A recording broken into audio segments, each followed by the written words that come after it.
Hi. We're recording in the car because it's one of the few places I can get zero disruptions, and I really want to record this video with as few disruptions as I can. I've been trying to figure out the best way to address everything that's going on in the world right now. I've taken some time to think and just process all of this before I say anything, because I don't want to say things wrong. There's been a lot of media coverage of peaceful protesting turning into rioting, and I don't know if that's a majority, I don't know if that's a minority, and I don't even know if all the rioting and looting are the people who are protesting, or if a good chunk of the rioters and looters are just people taking advantage of a situation. I honestly am more inclined to believe that it's people trying to take advantage of the situation. It's hard to know what to say and what not to say, as obviously somebody who is not a member of the Black community. I don't understand racism. It's really difficult for me to understand anyone being racist. That's not how I was raised. That's not who I am as a person. That has never been part of my life. And I mean, as a white person, I have never personally experienced that. And I think it's insane that it happens, that any of it happens, that racism, that sexism, that bigotry, that any of this is still a part of our world. It's 2020. Like, how is this still like this? George Floyd, my first reaction when I heard about everything that happened was just, oh my God, this is what happened on Orange is the New Black to Poussey, and it's real. It's real life. He's got kids, unfortunately, because of some very, very fucked up things.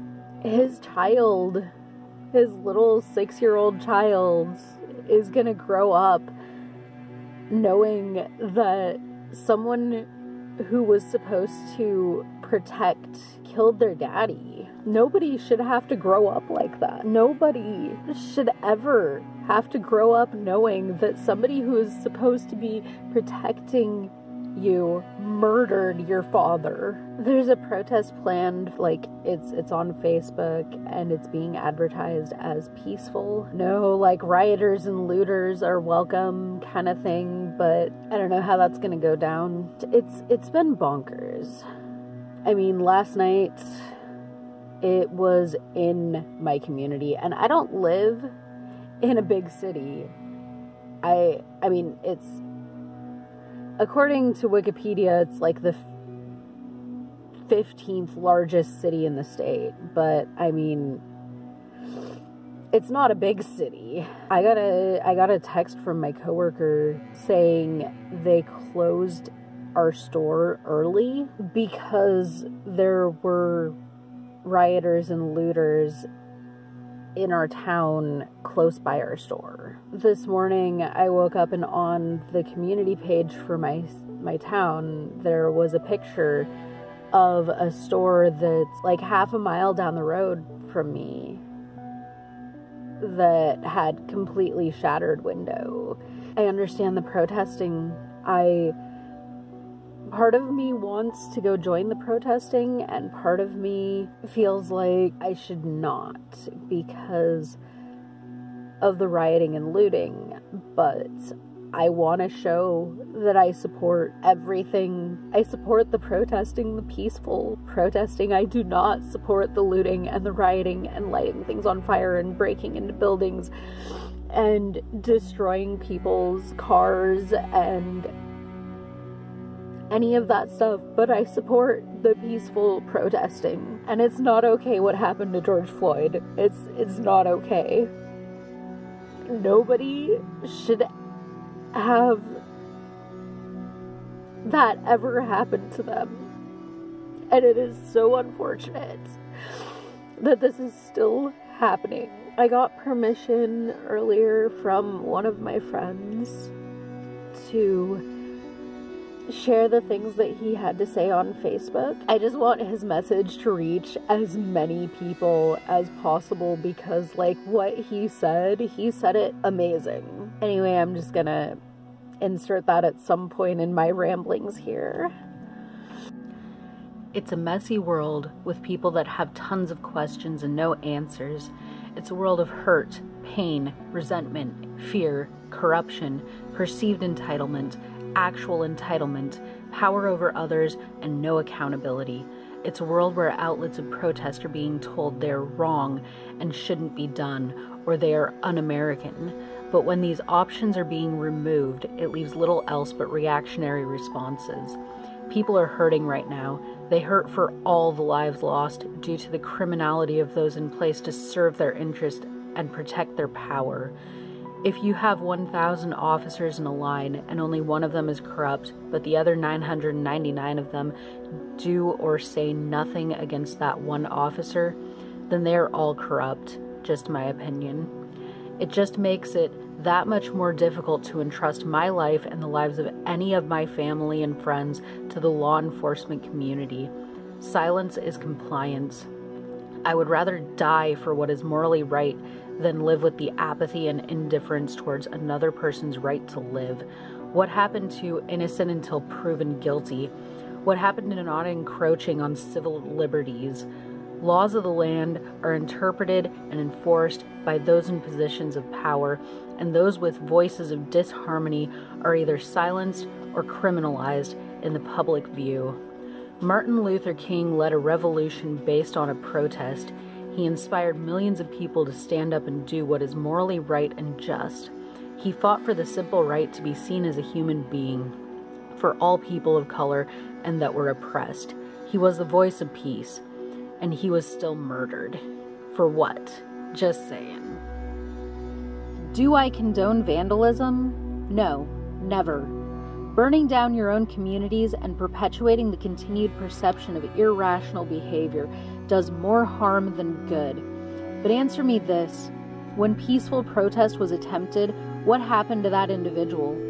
He was vilified, demonized, ostracized, and livelihood stripped from him simply for shining a light on what he felt was wrong and should be addressed. To me, it all boils down to being made to feel like permission has to be granted in order to protest. Take a knee during the anthem? No, he's being disrespectful. Rallying people together and forming Black Lives Matter? No, you're inciting separation. Calling for justice to those who have fallen from the abuse of power held by authorities? No, you're instigating violence against the police. Well, how about I give you my number and you can just call me and let me know when it's convenient and all right for you and your level of comfort for me to be allowed to voice my opinion, stand up for what's right, and have my civil rights and liberties be upheld by law enforcement. If options and outlets are continually being removed or dismissed, it will always lead a frustrated group to lash out simply because they see it as, y'all didn't listen when we tried it other ways. The rallying cry of all lives matter is usually the go-to answer to further dismiss Black Lives Matter. If that were true, and those people actually felt that way, then why aren't all lives matter standing shoulder to shoulder with Black Lives Matter to create the change that is so desperately needed? Simple. You divide a people and set them against each other, and they are easier to control. They will police each other, rationalize and justify actions taken by the oppressors as a means to end disharmony. Dr. King was the epitome of nonviolent protest. He touched lives, hearts, and minds of millions with his words of justice, love, respect for your fellow man, and empathy for all. And he was murdered for it. George Floyd did not deserve what happened to him. I've heard two different things. One is that he tried to use a $20 bill that was supposedly a fraudulent $20 bill. And the other thing I heard was that he tried to write a check that they thought was fraudulent. What I don't understand is maybe the laws are different. I work in retail. Yesterday I was working, I had somebody come up to me with a $5 bill. They had two 20s and a 5. And they gave me the two 20s and a 5, and I was looking at them, like, not studying them, just looking at them. And I noticed that the $5 bill was kind of a weird texture. It didn't quite look right. I held it up to the light. I didn't see any security features in it. And then I brought this to their attention.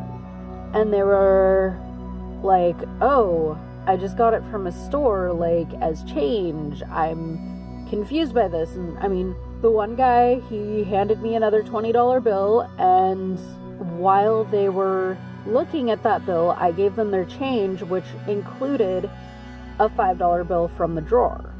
See, I held it up to the light. They were holding their bill up to the light. I held the bill up to the light and I showed them what security features I was looking for that I didn't see in that bill.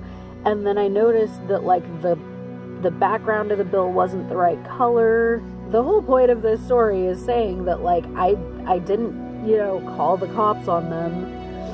I didn't even call a manager about it. It was just, hey, this doesn't look right to me. Do you have another form of payment? That's how we address that here, usually. I don't know what the laws are like there. I don't know if it's normal to call the police if there's a fraudulent check or a fraudulent bill. I can't wrap my head fully around this whole thing. I can't believe that this kind of thing happened. I can't believe... I can believe it. I don't understand why. I don't understand how things are still this way right now. It's 2020. I hope that cop doesn't get off. He doesn't deserve it. If somebody is saying that they can't breathe, they are obviously not struggling. They are detained. They are on the ground in cuffs. You got 4 fucking officers right there, and he is saying he can't breathe. Why are you just sitting there, continuing to make things worse to the point where a man died? He doesn't fucking deserve to be free. That man never should have been a police officer. And any police officers out there that are like that, you also don't deserve to be serving and protecting the people. Because you're not. And like my friend said, Black Lives Matter, it doesn't mean that we have to be separate. Calling for Black Lives Matter doesn't mean that we're separated. It means Black Lives Matter. And the fact of the matter is, I don't know what it's like to be a black person. I've already said this. I don't pretend to know what it's like. I know it's hard. I've had friends tell me stories about being stopped just because they're black. And some of those stories, it's just because they're black. It's kind of like when I got pulled over for driving a Honda. There was no reason for the cop to pull me over. He never gave me a reason why he pulled me over. But I was driving a Honda. There are things, like, I heard from one of my friends, and I don't remember which friend it was, that they were walking. They were crossing in a crosswalk. And a car was kind of edging around the corner. And they stepped out of the crosswalk to go around the car. A police officer, stopped them and gave them, a talking to or something about jaywalking when they were crossing in the crosswalk and had to go around a car. That's not right. Don't you have something better to do? Pull over a person who's, speeding, or maybe talk to the person in the vehicle for blocking the crosswalk so that the person walking in the crosswalk had to go out of the crosswalk to go around the vehicle. I mean, I don't really know if there's anything more I want to say. I hope I haven't said anything the wrong way.